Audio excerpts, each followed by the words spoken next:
Ceifai o fruto do constante amor, e lavrai o campo de lavoura, porque é tempo de buscar ao Senhor, até que venha e chova a justiça sobre vós. Amém. Se assente.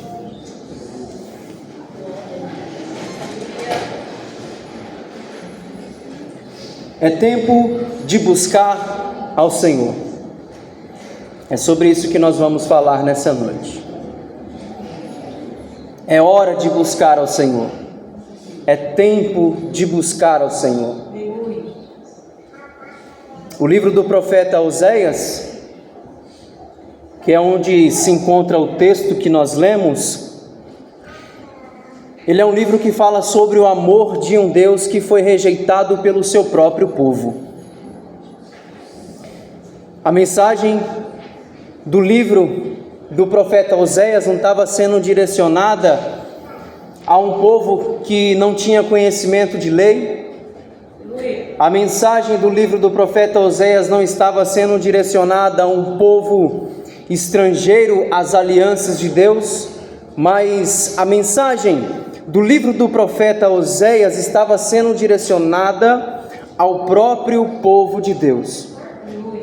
Esse povo que outrora fora resgatado da escravidão do Egito, sustentado por Deus no deserto, inserido pelo próprio Deus na terra prometida, mas esse mesmo povo que viveu grandes promessas de Deus, foi o mesmo povo que não guardou a aliança. E é por isso que Deus levanta o profeta Oséias justamente nesse tempo, no tempo em que o povo de Israel agia com infidelidade e rebeldia. Eles quebraram a aliança, eles se apegaram aos ídolos, eles abandonaram a fidelidade de Deus. Deus levanta o profeta Oséias para trazer uma mensagem, e essa mensagem que o profeta Oséias vai trazer à nação de Israel é uma mensagem de arrependimento. O livro do profeta Oséias é um chamado ao arrependimento. O livro do profeta Oséias é um chamado, diaconisa Noemi, à restauração.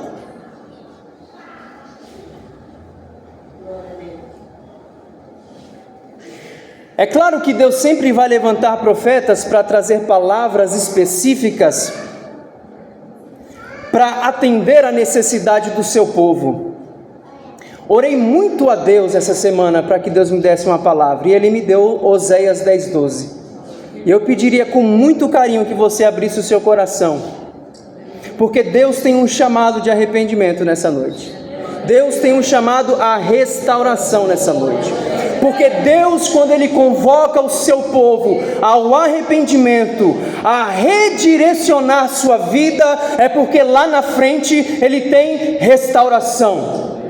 O arrependimento, ele vai produzir avivamento, e eu creio que Deus, ele tem avivamento para esse templo, para essa igreja, para a minha vida, para a sua vida. Mas o que Deus está dizendo nessa noite é o seguinte: precisa ter arrependimento. É claro que haverá restauração, mas a palavra precisa produzir efeito em nossos corações, quebrantar os nossos corações. Israel, ele tinha culto, Israel tinha sacerdotes, Israel tinha a palavra, Israel tinha a lei. A nação de Israel tinha uma vida religiosa, ritos, festas, celebrações, tanto conhecimento da parte de Deus que Israel podia compartilhar. Israel tinha tudo isso. Só que mesmo assim eles vão quebrar o pacto, eles vão agir com infidelidade. Deus, Ele por sua vez, depois de tantas tentativas e de tantos convites, Ele vai fazer um diagnóstico no capítulo 10. E ele vai começar no versículo 1 falando que Israel, ele é uma videira frondosa, mas toda a sua prosperidade foi usada para multiplicar altares de idolatria. Israel é uma vide frondosa, diz o texto, dá fruto para si mesmo. Conforme a abundância do seu fruto, assim multiplicou os altares. Conforme a bondade da terra, assim fizeram belas colunas. Ao invés deles pegarem aquilo que eles receberam de Deus e consagrarem a Deus, eles estavam consagrando as bênçãos que Deus havia dado a eles para os ídolos. E a primeira denúncia que Deus vai fazer no capítulo 10 é essa do versículo 1, que conforme a prosperidade da nação, eles consagravam suas vidas aos ídolos, e Deus vai denunciar isso. No versículo 2, Deus vai continuar fazendo um diagnóstico, denúncias contra o seu povo, afirmando que o coração deles está dividido. No versículo 4 continua Deus dizendo que as suas palavras são vazias. E no versículo 13, Deus vai falar que Israel está plantando mentira e maldade. E é no meio dessas denúncias que Deus está fazendo, é no meio desse diagnóstico que Deus está fazendo, que se encontra o versículo 12 que nós lemos: semeai para vós em justiça, ceifai o fruto do constante amor, e lavai o campo de lavoura, porque é tempo de buscar ao Senhor, até que Ele venha e faça chover justiça sobre vós. O versículo 12 é um chamado, mas o versículo 12 também é ao mesmo tempo uma promessa. E além de um chamado e de uma promessa, o versículo 12 também é uma oportunidade que Deus estava oferecendo para que seu povo fosse salvo do juízo dos seus próprios pecados, das suas próprias escolhas. Havia um chamado da parte de Deus: busquem ao Senhor, é tempo disso. Havia uma promessa: Ele fará chover justiça sobre vós, mas também é um chamado: semear em justiça. Diante do chamado de Deus, o povo não pode permanecer apático. O povo precisa agir. Para que Deus venha manifestar reações, Deus ele precisa apresentar, o povo precisa apresentar ações. Porque muitas vezes Deus ele reage às nossas ações. E a primeira coisa que Deus vai falar no versículo 12 é para que Israel semeie em justiça. Ele está dizendo: semeai para vós em justiça. Israel estava semeando errado. É por isso que Deus vai trazer essa palavra de advertência para eles: semeai para vós em justiça. Ele estava semeando errado, Israel. Só que mesmo a nação semeando errado, plantando errado, Deus estava dizendo: semeie em justiça. Isso significa que Deus ainda acreditava que aquele solo poderia ainda produzir belos frutos. Deus não pega as ações de infidelidade de Israel e, como reação da parte dele, diz assim: já que vocês plantaram errado, vou virar as costas para vocês. Pelo contrário, apesar da plantação e da semeadura de Israel estar sendo muito errada, Deus estava dizendo para eles: apesar disso, eu estou dando uma nova oportunidade para vocês, eu estou dando um novo chamado para vocês, eu estou dando uma nova chance para vocês. Então aproveitem, semeiem em justiça, porque Deus estava contando que apesar da sequidão naquele solo, ainda haveria a possibilidade de Israel produzir novos frutos. E isso não fala dos méritos da nação de Israel, pelo contrário, isso fala do poder de Deus. Em meio a um solo endurecido, em meio a um solo seco, ainda há possibilidade, com base no poder e na palavra de Deus, de haver novos frutos, de haver novas colheitas. nos versos anteriores ao versículo 12, como a gente viu, Deus está denunciando a idolatria, a rebeldia, a infidelidade, a autoconfiança, mas agora no versículo 12, Deus chega para eles dizendo: é hora de semear. Vocês precisam semear em justiça. Guarde uma coisa no seu coração nessa noite: as denúncias de Deus não anulam as oportunidades que Ele mesmo pode dar. Semeie para vós em justiça. Vemos que aqui a questão de Deus para com seu povo não era para que Israel semeasse mais, mas era para que eles corrigissem a semeadura que já estavam fazendo. Versículo 13 diz: lavrastes a perversidade, cegastes a iniquidade. Ou seja, eles já estavam semeando, amém? Eles já estavam semeando. A questão nunca foi se havia semeadura. A questão era o que eles estavam plantando. O que isso significa? É que todos nós estamos plantando alguma coisa. A pergunta é: que tipo de semeadura nós estamos fazendo? O que será que nós estamos plantando? Todos nós, cada um de nós aqui nesse lugar, nós estamos plantando alguma coisa na terra espiritual que é o nosso coração. Sementes. Todos nós temos muitas sementes. Palavras são sementes, escolhas são sementes, ações são sementes, hábitos são sementes. Cada prioridade na nossa vida é uma semente diferente que nós estamos semeando. Só que a pergunta que Deus está fazendo para nossa reflexão nessa noite é a seguinte: que tipo de sementes estamos semeando? Qual é a qualidade das sementes que nós estamos semeando, plantando? Que tipo? Qual a qualidade? Qualidade das nossas palavras, das nossas ações, das nossas escolhas, das nossas prioridades.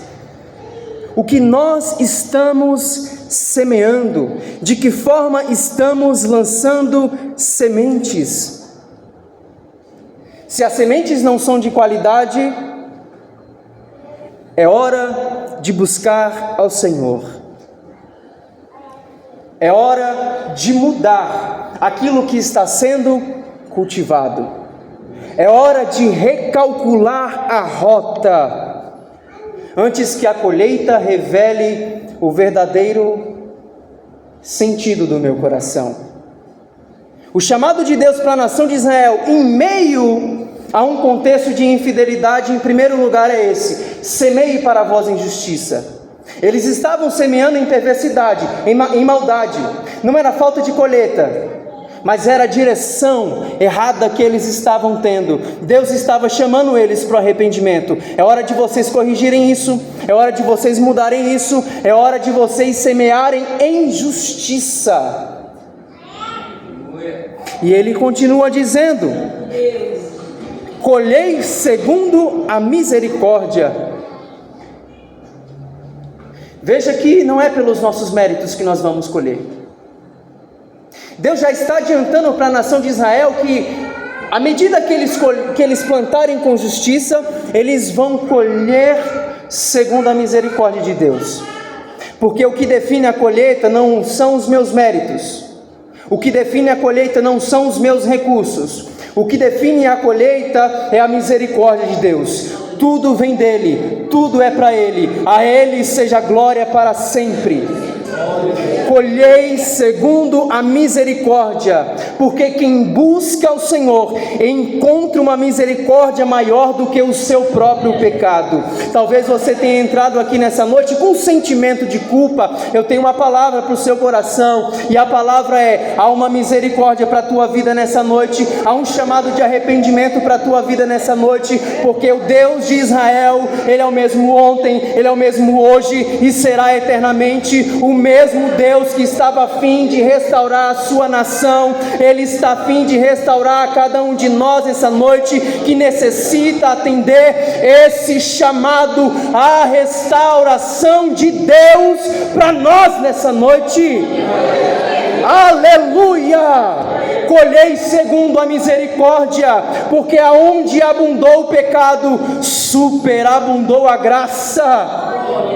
Há uma graça de Deus sendo liberada aqui sobre este lugar, e essa graça supera todos os nossos pecados.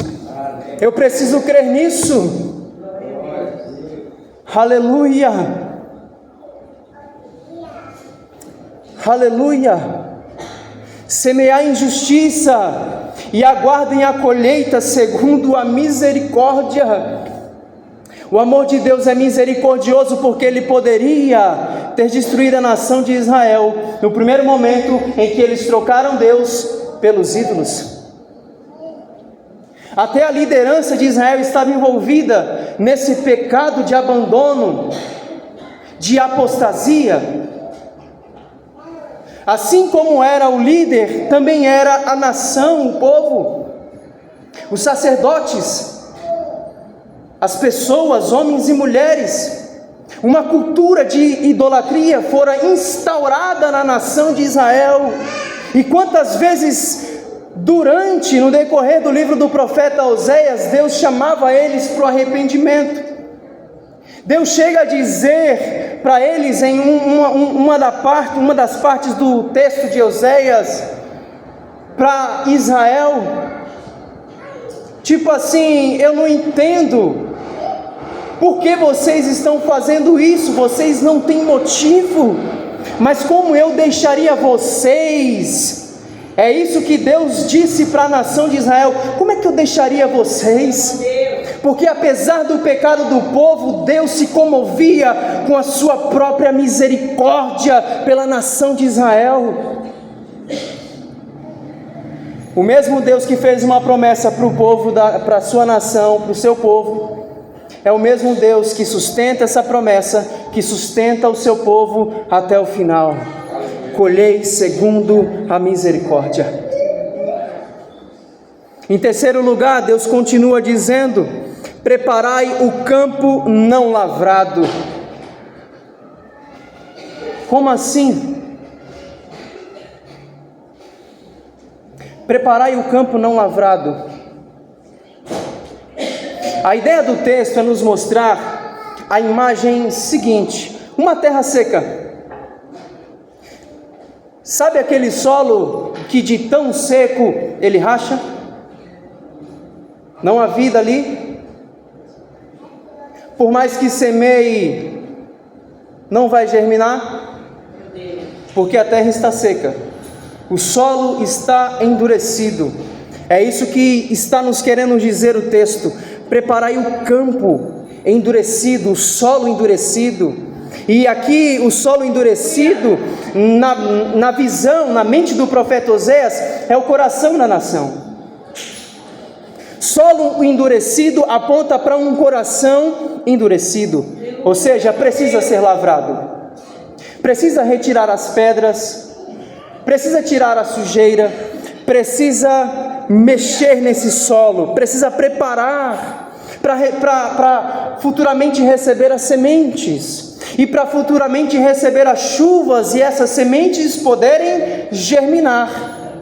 Mas para que a semente germine, o solo precisa antes ser lavrado, preparado. A pergunta que eu te faço é a seguinte: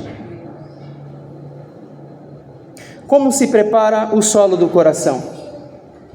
Diga assim, em primeiro lugar. Diga, em primeiro lugar. Arrependimento. Em segundo lugar. Abandono. O texto bíblico diz em outra parte: aquele que confessa e abandona alcançará misericórdia. Como se prepara o solo endurecido do coração? Em primeiro lugar, arrependimento. Em segundo lugar, abandono. Porque o endurecimento do coração, ele é a maior resistência à ação de Deus na vida de uma pessoa.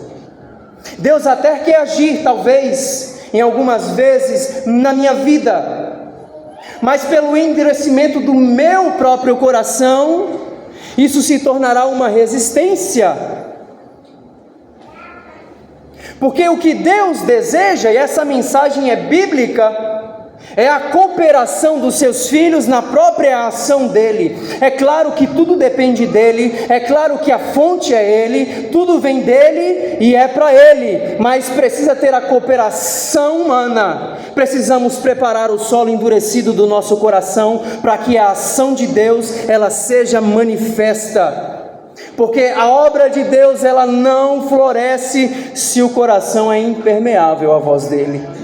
Existem tantos corações impermeáveis à voz de Deus, solos que foram tão endurecidos a ponto de a voz de Deus como chuva não penetrar.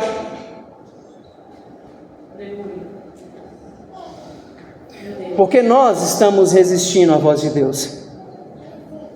Nós estamos resistindo às ações de Deus. Quantas vezes Deus quer avivar a minha vida e eu resisto ao avivamento de Deus?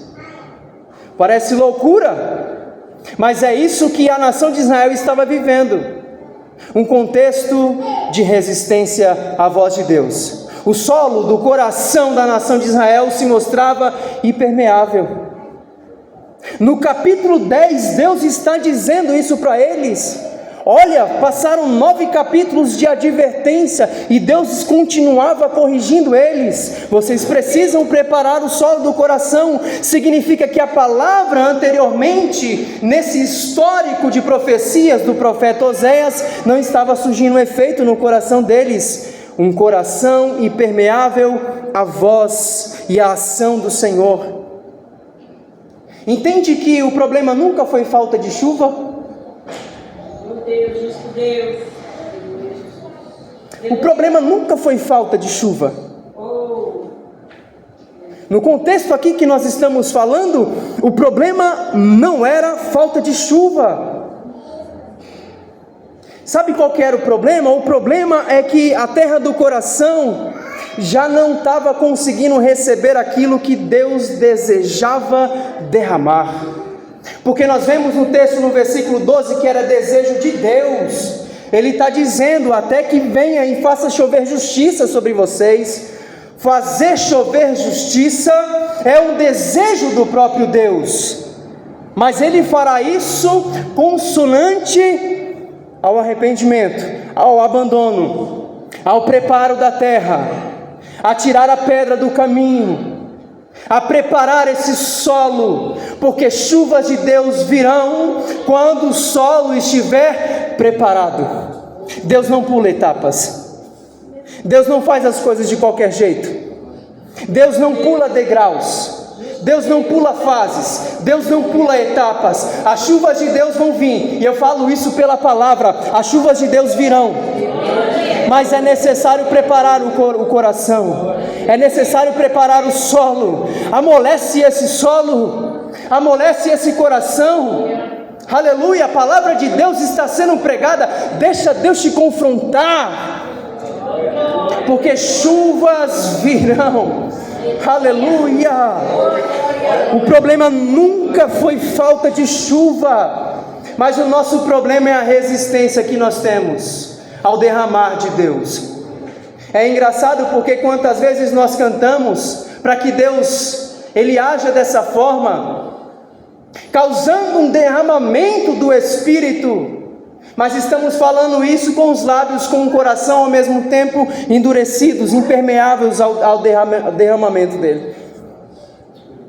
E a mensagem do profeta Oséias é a seguinte: corrija isso, prepare o solo. Eu quero fazer grandes coisas sobre vocês, prepare o solo. Eu desejo derramar chuvas, trazer novas estações, causar um novo início, então prepara o coração. Precisamos nos preparar para as coisas de Deus. Isso fala de expectativa. Quantas vezes nós não perdemos já a expectativa daquilo que Deus ele pode fazer na minha casa? Quantas vezes nós perdemos a expectativa que Deus ele é tão poderoso para fazer aquilo que ninguém, nem eu posso fazer?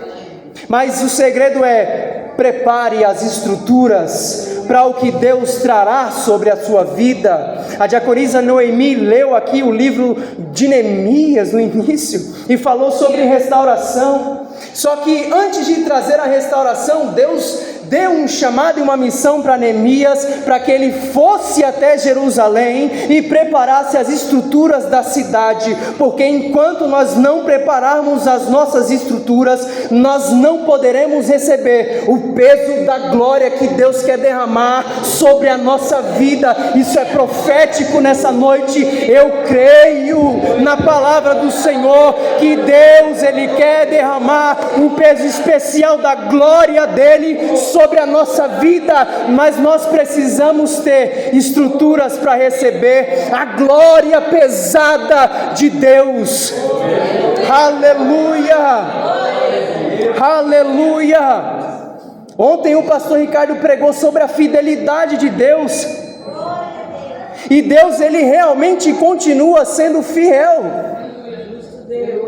O mesmo Deus que prometeu para a nação: eu vou derramar chuvas de justiça, que é justamente o que vocês estão precisando, é o mesmo Deus que pode entrar na nossa causa nessa noite e agir com misericórdia. Aleluia! Semeai em justiça, colhei segundo a misericórdia, preparai o campo não lavrado. É claro que tudo isso tem um porquê. Porque Deus não age aleatoriamente. E Ele vai dar um porquê para a nação de Israel. Por que semear em justiça? Por que preparar o campo? Por que amolecer o solo endurecido do coração? O texto continua dizendo: porque é tempo de buscar ao Senhor. É tempo de buscar o Senhor. Aleluia. É tempo de buscar ao Senhor. Isaías concorda com Oséias, porque ele diz: buscai ao Senhor enquanto se pode achar. Invocai-o enquanto está perto. O tempo é aqui, o tempo é agora. É tempo de buscar ao Senhor. Essa é uma convocação de Deus à igreja dele. É tempo de buscar ao Senhor. Não é tempo de cochear em dois pensamentos. Não é tempo de viver como se não tivesse um propósito de vida. É tempo de buscar o Senhor. É tempo de buscar ao Senhor. Esse é o porquê que Deus trouxe para a nação de Israel. É tempo de buscar ao Senhor. Veja que a frase do tema da mensagem dessa noite, é tempo de buscar ao Senhor, ela não está isolada. Essa convocação de Deus não está isolada. Olha o que vem antes: semeai, preparai o campo. Porque buscar ao Senhor nunca foi apenas um ato devocional. Buscar ao Senhor nunca foi uma experiência mística, que eu sinto aqui e agora e depois vivo como se nada tivesse acontecido. Buscar ao Senhor, buscar a Ele, é uma reorganização de vida. Semear em justiça, preparai o campo, reorganize a sua vida. Isso é buscar a Deus. Em Oséias 10:12, é mudar de direção. Deus está convocando o seu povo a uma mudança de direção, a uma mudança de caminho, a um arrependimento, a mudar escolhas, a mudar prioridades, a mudar hábitos, a recalcular a rota. Talvez você tenha andado assim, nessa direção até hoje. Você se identifica com essa palavra? Então, Deus está te chamando para fazer isso aqui. Mas em que direção que eu preciso recalcular a rota? Em direção a Ele. É tempo de buscar ao Senhor. É tempo de reorganizar a vida. É tempo de recalcular a rota em direção a Ele. É tempo de recalcular a rota ao início de todas as coisas. É tempo de buscar ao Senhor. A verdadeira busca ao Senhor, ela começa quando eu mudo de direção. Se eu não mudo de direção, eu não estou preparando o caminho para Ele chegar. O clamor de João Batista casa muito bem com isso.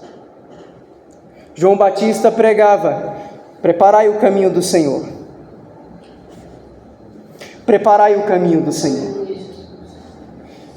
Nós estamos precisando preparar o caminho dele. Nós estamos precisando preparar o caminho para a chegada das chuvas de Deus. Nós estamos precisando preparar o caminho para que as promessas de Deus se cumpram nas nossas vidas. Nós estamos precisando preparar o caminho para a manifestação do Espírito em nosso meio. Nós estamos precisando preparar o caminho para que Ele concretize aquilo que Ele tem falado neste lugar. E quando isso vai acontecer? Quando eu começar a semear em justiça, quando eu preparar o solo do coração, crendo que Ele virá. Aleluia! É tempo de buscar ao Senhor. Você recebe isso como chamado para a tua vida? Mas qual é a resposta para esse chamado? Todo chamado de Deus exige uma resposta. Até aquele que fica neutro diante do chamado de Deus, ele já respondeu. Quando Deus chama, nós precisamos correr em direção a Ele. Nós precisamos recalcular a rota. Que a nossa resposta nessa noite seja o nosso arrependimento. Porque o texto diz: quando semear em justiça, quando preparar o caminho, quando preparar o solo do coração. Olha só, ele está dizendo: é tempo de buscar ao Senhor, até que. Não é tempo de buscar ao Senhor até que eu me canse. O salmista disse: não darei sono aos meus olhos, e nem descanso às minhas pálpebras, até que eu prepare o caminho para Ele, até que eu construa para Ele o que precisa ser construído. Até que é tempo de buscar ao Senhor. Até quando? Até que Ele venha e chova a justiça. Eu devo buscar ao Senhor até quando? Até que Ele venha, até que Ele responda do alto. A resposta que nós precisamos não vem da terra. A resposta que nós precisamos, ela vem do alto. Ah, Senhor, bendito é o Teu nome. Nós precisamos de uma resposta nessa noite. A resposta existe, mas ela vem da parte de Deus. A resposta vem do alto. A resposta que nós precisamos, o agir que nós precisamos, a manifestação que nós precisamos, não vem da terra, vem do alto. É tempo de buscar ao Senhor, até que venha e chova a justiça. Restauração. Um chamado à restauração. Mas a restauração, ela só acontece quando o homem responde o chamado de Deus. Ela só começa quando o homem responde a esse chamado. A obra de restauração, ela tem um início quando eu respondo o chamado, e ela se completa quando o próprio Deus ele vem. A restauração não depende do homem apenas. Na verdade, não depende do homem. Ela depende de Deus. Porque olha só o texto não termina dizendo: olha, semeiem, façam, até que vocês consigam. Não. Assim como também o texto não termina dizendo: busquem até que os próprios méritos de vocês correspondam à promessa de Deus. Não. Mas o texto termina dizendo: até que Ele venha e Ele faça chover justiça sobre vós.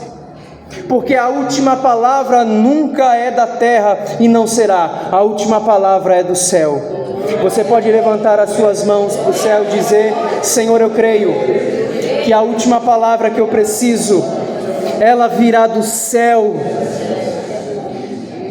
E a promessa do texto não diz respeito a uma garoa.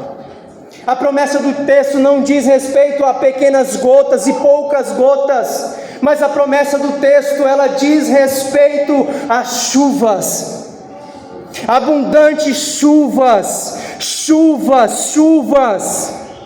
E chuvas, quando elas vêm abundantes, ela é capaz de penetrar o solo, de quebrar a dureza do solo.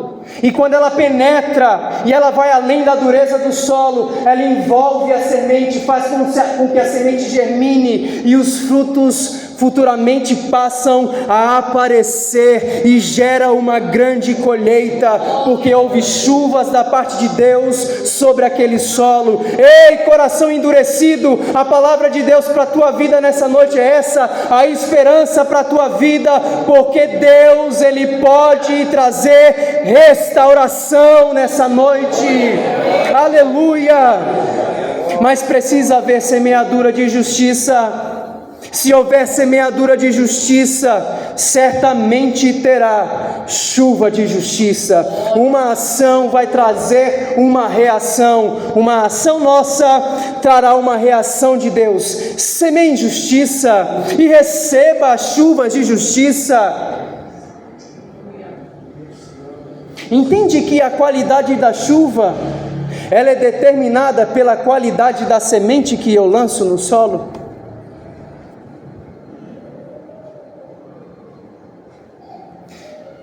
Às vezes nossas orações são injustas.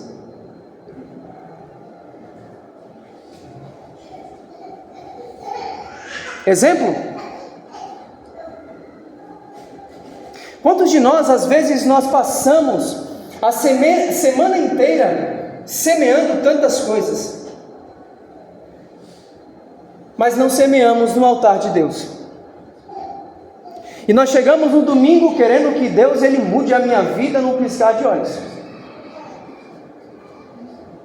Quando o convite de Deus, na verdade, é: primeiro reorganiza a sua vida, muda a qualidade da semente, aí sim virão chuvas de justiça. Eu não sei se você está entendendo essa palavra, mas enquanto eu estou pregando, eu estou crendo nisso, que é uma realidade para nós. Chuvas de justiça. A palavra justiça aqui é tzedek, no hebraico. E o sentido dessa palavra justiça não é como nós conhecemos a nossa cultura brasileira, que quando vem a palavra justiça à nossa mente, nós pensamos só em lei, em tribunal, esse contexto. Mas na cabeça dos hebreus, justiça tinha a ver com aquilo que Deus poderia fazer, colocando as coisas que estavam fora do lugar, no lugar. Então, quando Deus promete para a nação de Israel chuvas de justiça, rapidamente eles entendem: opa, Deus está chamando a gente para um arrependimento, porque Ele quer colocar as coisas que estão fora no lugar. Gênesis capítulo 1 mostra um pouco do que é chuva de justiça, porque Deus vai fazer uma reforma no planeta Terra, em todo o cosmos, e Ele vai colocando as coisas em seu devido lugar, vai dando vida para a natureza, para a vegetação, para os animais, para os mares. Isso é chuva de justiça, é Deus restabelecendo a ordem original. Isso é justiça em Oséias 10:12. Deus trazendo coisas que estão fora do lugar para o lugar de novo. Deus padronizando novamente as coisas que Ele precisa estabelecer, que já foram estabelecidas originalmente. Porque a nação de Israel desviou do propósito, Deus estava querendo trazer eles de volta. A nação de Israel quebrou o pacto, a aliança, Deus estava querendo restaurar eles. Chuvas de justiça. Mas é preciso plantar com responsabilidade. Chuvas de justiça, promessa de Deus para a tua vida, meu irmão, agarre essa promessa. Mas é preciso selecionar melhor as sementes. Chuvas de justiça, promessa de Deus para nós, mas nós precisamos preparar as estruturas. No tempo antigo, a chuva era um símbolo de restauração. Quando Deus falava sobre chuva com a nação de Israel, eles entendiam. Deus está querendo restaurar. Deus está querendo manifestar a sua presença restauradora. Presença restauradora. Chuva de justiça. Promessa de Deus para nós. Chuva, sinal de vida. Deus tem vida para nós. Promessa de Deus. É claro que Deus não estava falando de algo físico, mas de algo espiritual. A visitação dele. A visitação dele. Eu preciso da visitação de Deus nessa noite. Nós precisamos da visitação de Deus nessa noite. Amém? Cadê o diácono Oséias? Vem cá, filho. Aleluia. Será que você pode clamar pela visitação de Deus hoje? Será que você pode crer como eu creio, que Deus é poderoso para nos visitar? Você pode tocar, querido.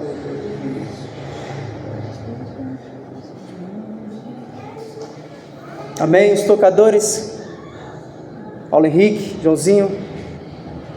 Você pode clamar pela visitação de Deus? Eu creio que Ele pode nos visitar nesse lugar.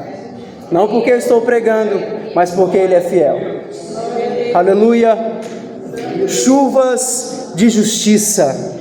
Chuvas de justiça. O profeta Oséias compartilha isso conosco. Uma coisa que eu compartilho com os irmãos, um detalhe interessante sobre esse texto, é que a nação de Israel, eles tinham uma expressão chamada chuvas temporã. O que eram as chuvas temporã? As chuvas temporã eram as primeiras chuvas do outono. Então, quando passava-se o verão inteiro e o calor escaldante de todo o verão fazia com que o solo ficasse seco, endurecido na nação, e eles aguardavam ansiosamente pelas primeiras chuvas, as chuvas de outono, porque aquelas primeiras chuvas viriam e elas amoleceriam o solo, e era assim que eles chamavam as primeiras chuvas de outono, chuvas temporã. No tempo do verão havia agricultor, no tempo do verão havia semente, mas ainda faltava chuva. Pode começar a tocar. No tempo do verão ainda tinha animais de carga, carregando sobre seu pescoço jugo. Ainda tinha alguém que preparasse o solo, mas ainda faltava chuva. Deus está pegando essa imagem e trazendo para a mente dos israelitas. Pode ter o agricultor, pode ter o recurso, pode ter o que for, mas ainda faltará chuva. ainda faltará a visitação de Deus. Pode ter arrependimento, pode ter expectativa, coisas maravilhosas são essas, mas ainda falta a visitação de Deus. Amém? Se coloque em pé. E se houver arrependimento, se houver essa expectativa, haverá visitação da parte de Deus sobre a tua vida. Você que necessita disso nessa noite. Porque as chuvas de Deus, elas vêm não apenas para molhar a terra, mas ela vem para penetrar o solo endurecido, ela vem para envolver toda a nossa vida, não vem apenas para molhar a terra, mas vem para anunciar que começou uma nova estação. Oséias 10:12 é uma anunciação. Chegou o tempo de viver uma nova estação. Chegou o tempo de começar de novo. Chegou o tempo de provar a restauração de Deus. Chegou o tempo de provar as chuvas de justiça. As primeiras chuvas que marcavam o outono chegou. Quando passava-se o verão, alguém poderia olhar para as chuvas e dizer: começou uma nova estação, outono chegou. As chuvas de Deus, elas precisam marcar na nossa vida uma nova estação. Eu creio nessa noite que Deus iniciará um novo tempo. Deus trará chuvas iniciais sobre as nossas vidas, que vai despertar o nosso coração para viver uma nova estação, um novo início, uma nova estação. Aleluia.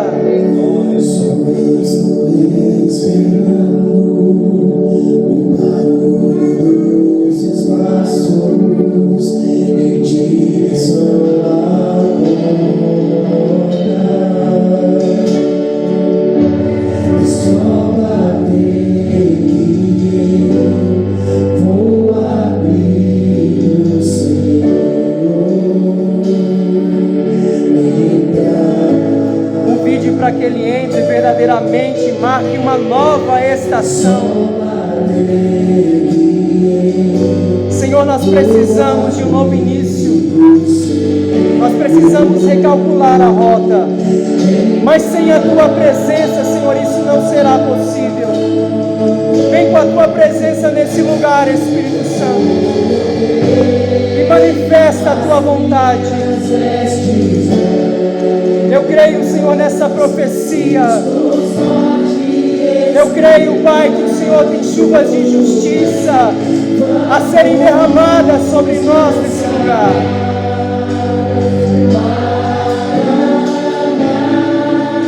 Ora vem, Senhor, sobre nós.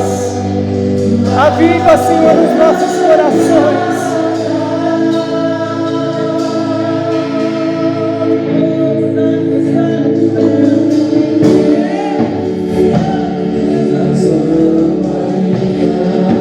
Lamparinas acesas significa: já estou preparado para a manifestação e o agir de Deus.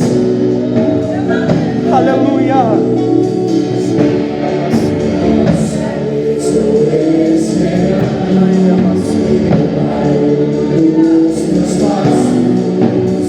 Passeia sobre este lugar, Senhor. Faz-nos ouvir os teus passos sobre este lugar.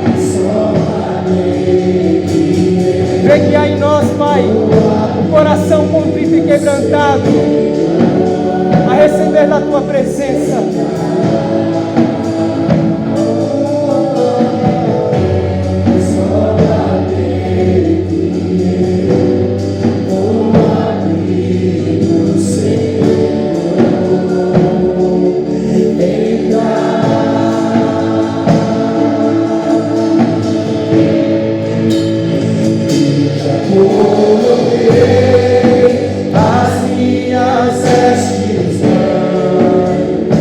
Preparei o meu coração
Joel 2,23 diz assim: vós, filhos de Sião, alegrai-vos e enchei-vos de alegria no Senhor vosso Deus, porque Ele vos dará a primeira chuva com justiça, e fará descer sobre vós as primeiras e últimas chuvas do ano, assim como era antes. E depois disso derramarei o meu espírito sobre todos os povos. Os vossos filhos e as vossas filhas profetizarão, os vossos velhos terão sonhos, os vossos jovens terão visões. Até sobre os servos e sobre as servas naqueles dias derramarei o meu espírito, mostrarei maravilhas nos céus e na terra. Aleluia! Você pode aplaudir a Jesus por essa palavra. Aleluia!